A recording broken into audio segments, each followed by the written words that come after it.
Que tal? Boas tardes. Xa o dicíamos ao principio, pasaron 5 días dende o crime do carniceiro da Praza de Abastos de Santiago de Compostela que falecía por morte violenta e hoxe en Hora Galega falamos coa súa filla que está pois rota. Agora escoitaremos unha das súas declaracións, pero antes imos recordar o que acontecía. O martes, como dicía, hai 5 días, Antonio Costa, o carniceiro, chegaba á Praza de Abastos ás 4 da mañá cando chegaba un grupo, bueno, 3 mozos que parece ser que terían ouriñado nas inmediacións da Praza de Abastos. Entón foi Antonio Costa o que lles recriminaría o que estaban a facer cando dous destes 3 implicados pois se dirixían ata ele e comenzaban a golpear ata nun deses golpes na cabeza rematar coa vida de Antonio. Como digo, falamos coa súa familia, falamos coa súa filla e déixenos algúns titulares como, por exemplo, que imos resumir antes de escoitar as súas declaracións completas. Primeiro, están satisfeitos a familia con esa prisión provisional comunicada sen fianza? Pois sí, pero queren pedir a máxima pena e, sobre todo, tamén falan desa terceira persona que está implicada, pero que está en liberdade e, sobre todo, que din é que xamais se fará xustiza porque, concretamente, a filla de Antonio Costa que nunca máis xa lle van a devolver ao seu pai. Imos escoitar as declaracións da súa filla que estaba moi consternada.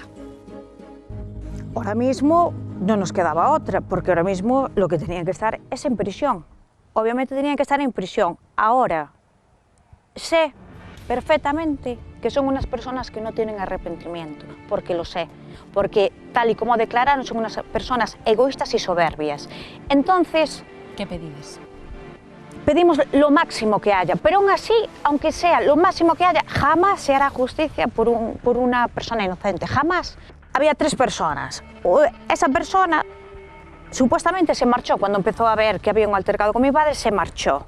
Mi pregunta es, esa persona tiene, lo siento mucho, por mi parte, es un delito de omisión de socorro. Entonces, para mí, esa persona que esté libre me parece totalmente injusto. Para mí ya no se hace justicia toda la...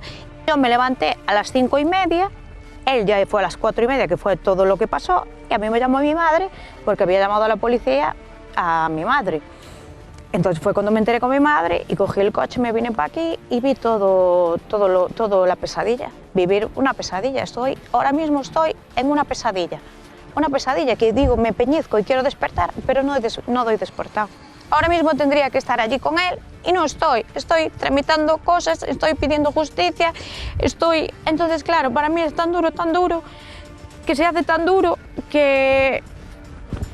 Es que es muy duro de explicar, ¿sabes? Es que no se puede explicar, es lo que te levantas y dices tú, mi trabajo, unos valores que te da un referente como profesional y como padre, como tal, y dices tú, se esfuma con todo lo que nos quedaba por vivir. Yo sí me iba a casar, yo sí iba a tener niños, yo sí iba a estar... Es que rompieron completamente un vínculo familiar, rompieron completamente un ámbito familiar y se lo llevaron así.